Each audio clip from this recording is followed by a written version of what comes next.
Not 14 seconds. No, look at the impetus of Van Empel, tucking right down on those drops, really using the road section. You can see how soft her tyres are as well, bouncing around on that road section before she turns back onto the muddiest section. And it's quite in contrast with the rest of the course, Ian, isn't it? This section up here by the airfield is radically different. Completely different. The riders will be definitely taking a little bit easier through those corners. They are on the majority of them on those $2 tyres, which are a file tread on the centre. So unless you're leant right over, you really haven't got much grip at all. You see the riders kind of teetering their way through those muddy corners, but they're a huge advantage in the sand. And you mentioned the low pressures, Koksijde, low pressures for the win. It's, yeah, anything down kind of 16, 17 PSI. Really allows that tubular at the bottom with the weight on it to spread out and trying to get a bigger surface as possible in that sand. Like you were saying earlier, a fat bike would be the best option through these sand sections.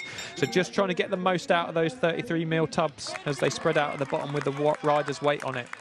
Yeah, so we're sharing a little bit of my very poor experience of sand riding with Ian before we came on air. I'm talking about riding a fat bike on conditions like this on the dunes. And if you've never done it before, folks at home, honestly, fat bikes are no more at home anywhere in the world than on sand dunes. They're absolutely wonderful.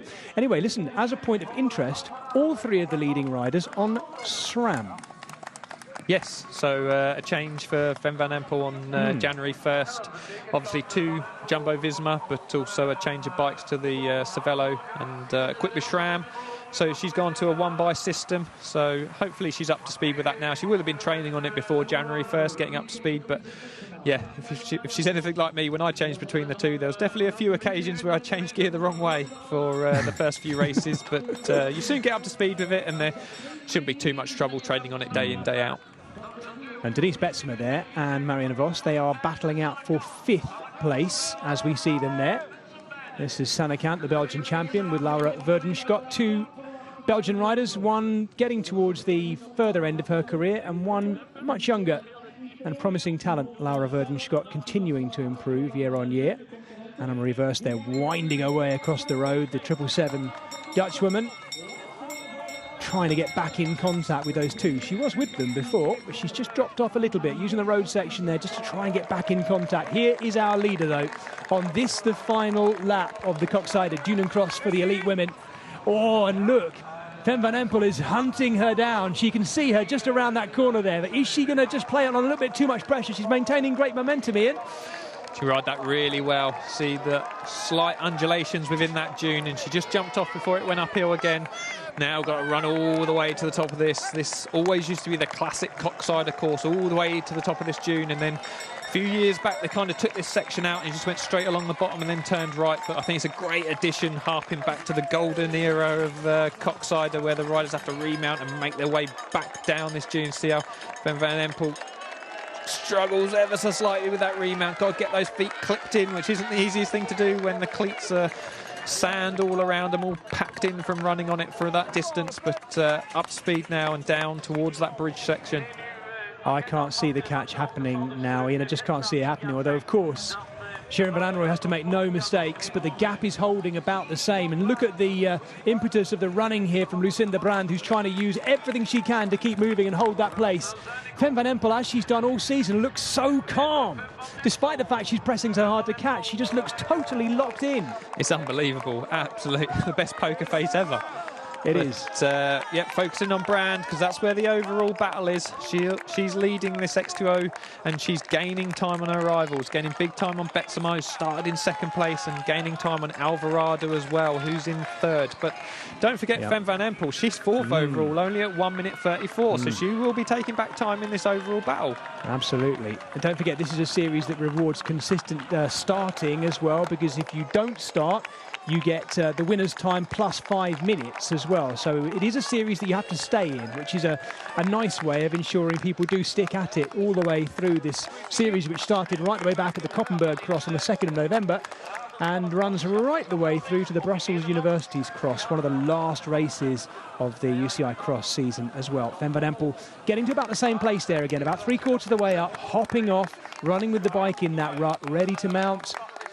A neat, tidy little semi-scoot halfway through mounting there as well, just to keep that momentum. Look how deep that rut is in the middle of that very small, what should we call that, sand puddle there that our leaders just ripped through. Yeah, really tricky, even these in-between sections where, yeah, concentration can lapse because it's not one of these big features that you're really concentrating going into, and yeah, can catch you out. We've seen some crashes over the years through that section, but right now the gap has stabilised, 14 seconds still. So we've got this small dune, then the big Herriger's dune and the Albert dune to go. So Shirin van Anrooy will be ticking those off every time she exits one. Words of five-time British champion Ian Field there alongside me, Jez Cox, bringing you this the final lap of the Koksijde Cross for the elite women this season. Fem van Empel desperately trying to keep that back wheel in the rut there, hopping off just for 5 or 6 strides and back into the bike to take in the rut down the middle of that descent. The back wheel kicking right out before she's back onto the smooth tarmac and the ramp. And you've got to have a bit of momentum into that to carry you up without having to work that hard, I guess. You really have. That would have been so good to see Fem ride that. I remember a few years ago, the first time ever Sven Nys rode that dune, and the crowd went absolutely nuts. And now the level of the women, Fem van Empel is nearly riding that section. It's so good to see. Absolutely. The level is high and boiling in the elite women's sport of cyclocross. It really has matured and developed wonderfully these last few years, to the point where the top is nicely spread. It's not just 1 or 2 riders dominating. We're seeing, as we're seeing today, a real clash of the up-and-coming young stars coming through. Although we did mention a little bit before we came on air, as we watched the greatest of all time, Marianne Vos, coming through there behind Denise Betsemer to work her way up into 5th place. We could do with a few more, shall we say, non-Dutch women to work their way through as well. There are some exciting young riders from other nations, like Marie Schreiber perhaps, and 1 or 2 others. Why not Zoe Baxter, working their way through to challenge these young Dutch riders. But the bloodline of superb young Dutch riders is not drying up.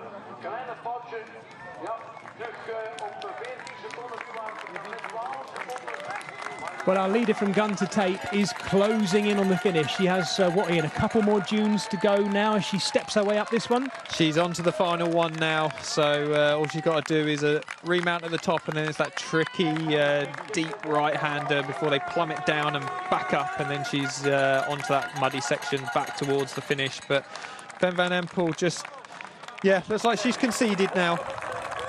Yep, it's going to be around 10 seconds or so between this rider, who has utterly dominated this race. Yes, we're focusing on Fem van Empel, as she is the world #1 of the European champion, closing in on Shirin van Anrooy, trying to at least, but it does not look now like it's going to happen. This rider has led from the start to the finish, and she's done it in dominant fashion. Once again, highlighting that she's a serious threat for Hugo Heider and the World Championships. I guess, Ian, it remains to see which riders will ride elite and which will ride under 23 as we come towards those Worlds. I don't know whether you have any insight into that. We talked about it in the run-up to the Europeans, and in the end, Fem van Empel plumped for the elite race. I don't know how that will go. It'll be really interesting to see what the riders go for. I'm sure there'll be ongoing discussions even at the moment, but when you're winning elite races like this, it's hard to turn down going for that elite world title. So Shirin van Anrooy ready and homing in on the runway of the Koksijde airbase, and she is going to take, barring any accidents in the last corner or two, a fantastic win in round 5 of 8 of the X²O Trophy here at Koksijde, and a real classic race to add to your palmares. Yet another notch in the career of this fantastic young Dutch woman in the colours of the Baloise Trek Lion. She's come around the corner, she's back on the runway, the smile is back, and it's a smile we've come to know very well in Shirin van Anrooy. And we're looking behind to see if we can even see the world #1, Fem van Empel, coming into view. Not yet, because this is a dominant victory. Fantastic ride, Ian, wasn't it? That's a brilliant ride, flag to flag. It's her 5th win this season. She's rapidly becoming a sand specialist. Absolutely. Well, another great ride by Fem van Empel. Not quite as sparkling and impactful maybe as she was at Bâle on January 1st, but still showing she's in good form. And maybe from that we can anticipate that she is